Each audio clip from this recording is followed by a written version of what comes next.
जय हिंद दोस्तों। साल 2024 के अंदर खास इलेक्शन से कुछ टाइम पहले हमारे प्रधानमंत्री नरेंद्र मोदी जी, चलिए आपको दिखाते हैं कि हमारे प्रधानमंत्री नरेंद्र मोदी जी इस बीजेपी की लाज और अपनी कुर्सी को बचाने के लिए किस किस तरह के लफ्जों का और किस किस तरह के बयानों का इस्तेमाल करते हैं। और पहले जब उनकी सरकार थी उन्होंने कहा था कि देश की संपत्ति पर पहला अधिकार मुसलमानों का है। इसका मतलब ये संपत्ति इकट्ठी करके किसको बांटेंगे? अरे कहना क्या चाहते हो? जिनके ज्यादा बच्चे हैं उनको बांटेंगे। घुसपैठियों को बांटेंगे। समझ रहे हो? समझ रहे हो? क्या आपकी मेहनत की कमाई का पैसा घुसपैठियों को दिया जाएगा? कौन है ये लोग? कहां से आते हैं? और आजकल वो जिस तरह के शब्द और झूठ का सहारा ले रहे हैं, उन बातों को पूरी मीडिया चाहे दिखाए या नहीं दिखाए, लेकिन आप सब लोगों को सब कुछ पता है। बात तो सही है दोस्तों, आपने देखा राजस्थान के अंदर इस सभा में हमारे प्रधानमंत्री नरेंद्र मोदी जी पूरी मुस्लिम कम्युनिटी को एक तरह से घुसपैठिया बताते हैं और साथ ही के ये लोग ज्यादा बच्चे पैदा करते हैं। ये झूठ है, झूठ है, झूठ है। और एक बार भी ये नहीं सोचा कि हमारे देश के राष्ट्रपति एपीजे अब्दुल कलाम, जो कि वो भी एक मुस्लिम थे, जिन्होंने अपनी पूरी जिंदगी सिर्फ इस देश के लिए समर्पित कर दी, क्या वो घुसपैठिए थे?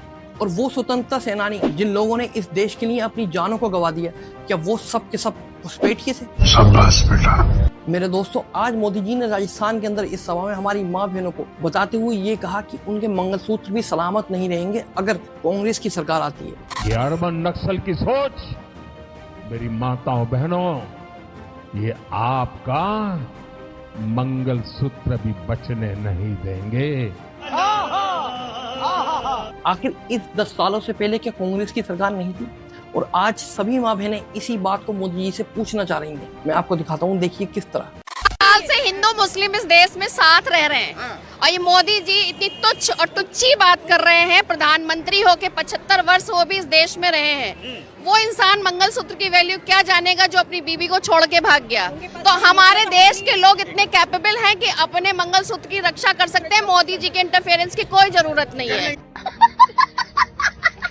मुझे तो ये मंगलसूत्र वाली कुछ पूरी तरह से पच नहीं रही, क्योंकि इस 10 साल से पहले जो कि बीजेपी का शासन नहीं था हिंदुस्तान के अंदर, उससे पहले कि हमारी माँ बहन बेटियों के मंगलसूत्र सलामत नहीं थे, जो अब अगर बीजेपी की सरकार नहीं आई तो उनके मंगलसूत्र छीन लिए जाएंगे उनसे। ऐसे तो नहीं होता है। इस हिंदुस्तान देश के अंदर चाहे तो किसी की भी सरकार बने, लेकिन हमारी माँ बहन बेटियों से ना तो किसी ने मंगलसूत्र छीना था कभी, और ना ही कभी कोई छीन पाएगा। शाबाश बेटा। भाइयों और बहनों, पब्लिक अब जागरूक हो चुकी है। उसको समझ आ चुका है झूठ और सच के बीच का फर्क, और वो सब कुछ जान चुके हैं कि किस तरह से उनसे वोट मांगे जा रहे हैं, जाति के ऊपर, धर्म के ऊपर, शहीदों के ऊपर। क्या आपका पहला वोट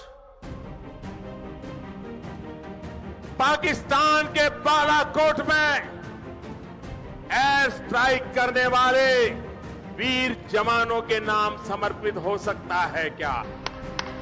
और किस किस तरह की राजनीति की जा रही है वोट मांगने के लिए, वो सब कुछ समझ चुके हैं। अब इस सब का कोई फायदा नहीं। मैं क्या करूं, फिर जॉब छोड़ दूं?